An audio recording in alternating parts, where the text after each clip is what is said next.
Stardisignaal on antud. Alanud on võistluse esimene etapp, mis kuulub selle ala juurde, Eesti ujumise juurde. Ära tuleb juua pool liitrit viina. Stiilipunkte siin koguda ei ole vaja. Tähtis on tempo ja ennekõike muidugi mahud ja veel kord mahud. Ott, muide, kui huvitav fakt, väljaspool seda kuninglikku ala Eesti ujumist on tegu täiskarsklasega. Ütlesin küll, et stiilipunktid siin ei loe, aga soliidsust säilitades ka sellel raskel hetkel näete Märti. Ja siin, millises tempos liigub Ago. Hapukurk, ainus lubatud abivahend. Kohtunikud on sellega hoolega üle vaadanud, et sinna ei oleks pistetud midagi, mis võiks võistlejaid aidata. Ja siin on näha, et võistlejad on üha rohkem teiseks etapiks, distantsiks valmis. Märt, Ago, raske, aga nüüd tuleb meeste tahtejõud mängu. Otil veel raskem, aga ka tema on distantsiks valmis. Mehed lähevad stardipukkidele, tuleb fikseerida stardiasend ja see on võistluse üks raskemaid momente. Võiks öelda, see ongi kogu jõukatsumise üks võtmehetki.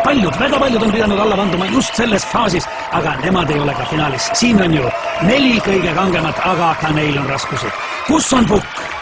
Kuhu minna? Ei ole kätes seda jõudu, ei ole jalgadeski. Aga tuleb minna.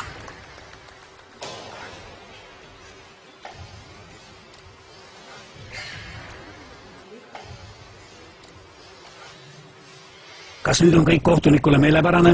Kas võistlejad on stardiasendi kätte saanud? Jah!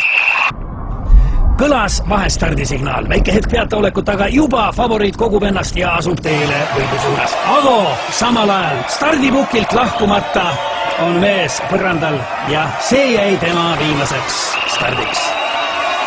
Võistlus aga kestab.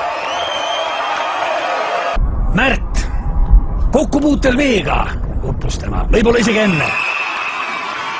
Indrek, suurmeister on startinud väga võimsalt, tõsi küll, suund ei ole päris see, mis ta olema peaks, aga see ei kahanda tema soorituse väärtust, soorituses ära. Taamal on näha, et üllatuslikult on rajal veel Ott Tartust, kes ujub koera, aga kuidas?